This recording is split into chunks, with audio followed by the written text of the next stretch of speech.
Madame, monsieur, bonjour. Bienvenue dans l'information de la mi-journée sur RTI2, les titres du jour.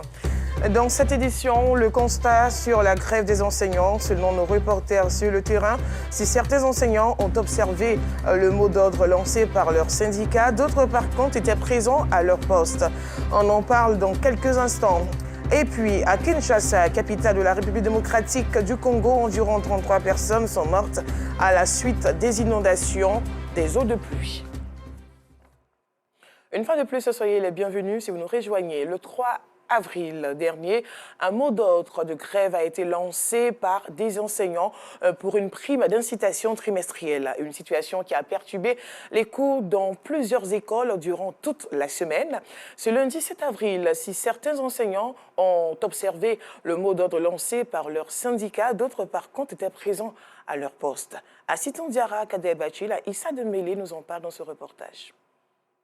Ce lundi 7 avril, malgré les mots d'ordre de grève lancés par les enseignants à l'école primaire publique de Plateau 1, 2, 3 et 4, les instituteurs sont à leur poste. Ils dispensent les cours comme d'habitude. Nous sommes là depuis 7 heures. Les cours se déroulent normalement.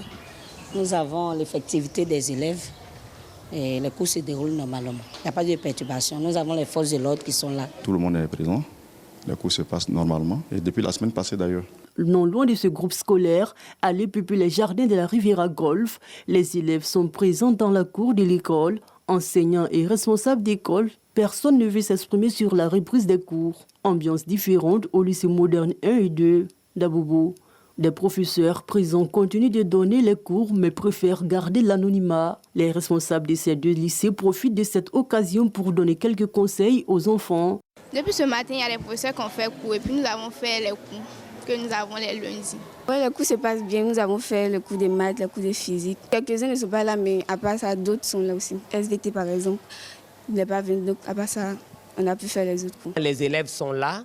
Les cours se sont déroulés, vous-même vous êtes arrivés, vous avez constaté que les élèves sont au cours. C'est vrai que nous avions quelques enseignants qui ne sont pas là, mais nous les avions interpellés. Nous leur avions dit qu'il faut qu'ils viennent. Le gouvernement est à pied d'œuvre. Certainement, une solution sera trouvée. Les dates des examens ont déjà été communiquées par la DECO et il faut dire que ces dates resteront inchangées. Toujours dans ces deux établissements scolaires, les professeurs d'EPS éducation physique et sportive vérifient soigneusement des examens des épreuves physiques, comme temps pour les examens de fin d'année à grand tirage. Ce lundi 7 avril, malgré le mot d'ordre de grève, la reprise des cours est effective dans certaines écoles primaires et secondaires publiques du district autonome d'Abidjan. La sensibilisation sur la santé sexuelle et reproductive des adolescents en milieu scolaire se poursuit. Cette fois, c'est le réseau ouest-africain des jeunes femmes leaders qui a rendu visite aux élèves de certains lycées et collèges. À Sitondiara, Kadebachil. En 2024, au moins 4600 cas de grossesse en milieu scolaire ont été constatés par le Conseil national des droits de l'homme, CNDH, soit une hausse préoccupante de 28% par rapport à l'année 2023. Une situation alarmante qui attire l'attention du réseau ouest-africain des femmes leaders. Il a sillonné des écoles du district autonome d'Abidjan pour sensibiliser les élèves sur la santé sexuelle et reproductive des adolescents en milieu scolaire. Le projet s'est déroulé dans 2 lycées, comme je dis. On a commencé par une enquête préliminaire pour avoir le niveau de connaissance de nos jeunes, de nos adolescents sur la question. Et on s'est rendu compte qu'il y avait pas mal de méconnaissances sur certains thèmes. Il y avait des thèmes qu'ils ne connaissaient pas aujourd'hui, qui peuvent définir. Il y avait des conséquences qu'ils ne savaient pas qu'aujourd'hui, ils peuvent énumérer.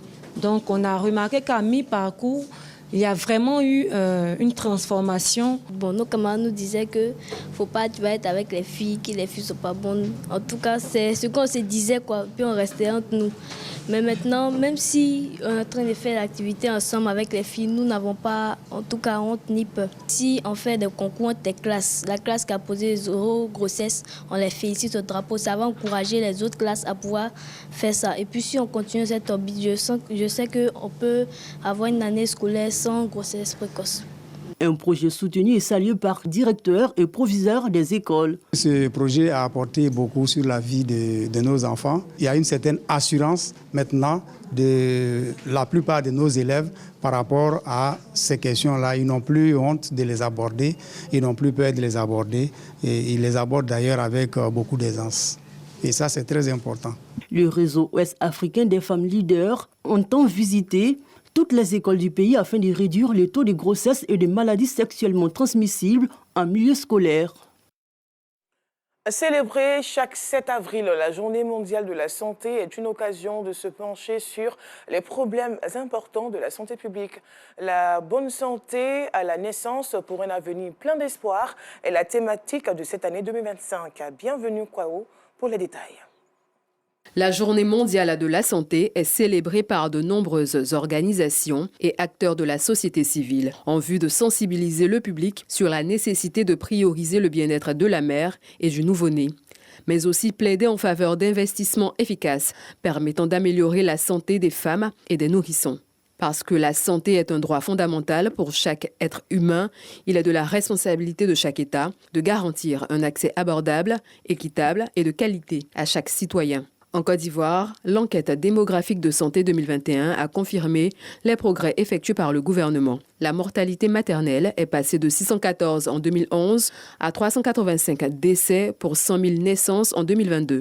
Et la mortalité infantile de 108 à 52 décès pour 1000 naissances vivantes. Placée cette année 2025 sous le thème « Une bonne santé à la naissance pour un avenir plein d'espoir », cette journée initiée en 1950 par l'Organisation mondiale de la santé est l'occasion d'inviter le gouvernement à passer à la vitesse supérieure pour lutter contre les décès maternels et néonatals et privilégier la santé et le bien-être des femmes à l'horizon 2030.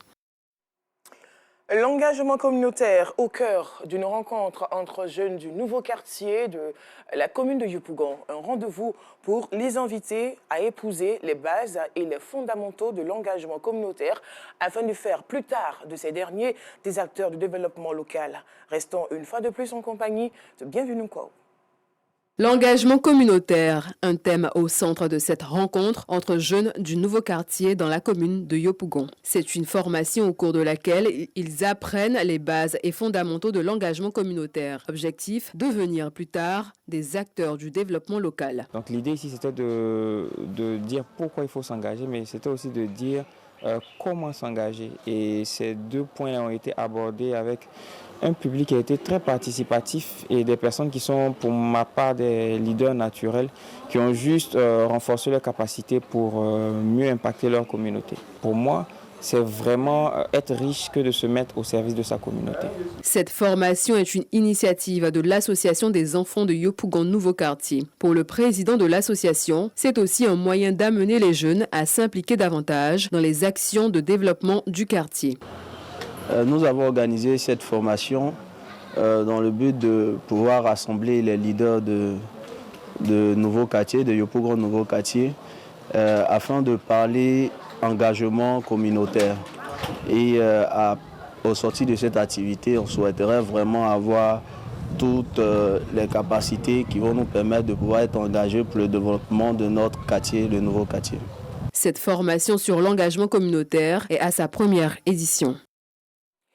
Dans le Gbeke, le Conseil régional a tenu sa première réunion ordinaire au titre de l'année 2025, précisément à Béoumi, commune de la dite région. L'examen et l'adoption des documents financiers de fin de gestion ont constitué les points majeurs de la rencontre. Reportage Kader Sokodoko. Béoumi, commune de la région de Gbeke, accueille la première réunion ordinaire du Conseil régional au titre de l'année 2025. Point majeur de la session, l'examen et l'adoption des documents financiers de fin de gestion. Les résultats présentés révèlent une situation excédentaire avec un solde disponible de 5 920 588 000 francs CFA au Trésor. Des dettes à court terme estimées à 1 302 millions à plus de 1 302 millions. Et un fonds de roulement qui s'établit à plus de 4 milliards de francs CFA. Nous avons un excédent de trésorerie aussi qui nous permet d'affronter les défis à venir avec beaucoup plus de sérénité.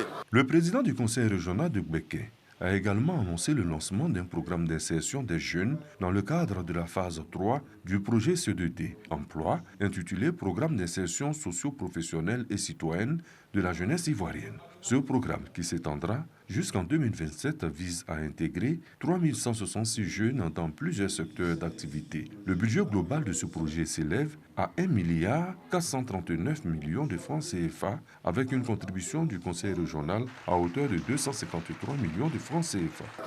Et nous demandons aux jeunes de s'informer. Le ministre de la Jeunesse, le gouvernement, fait beaucoup pour créer des emplois, pour créer des postes de stage.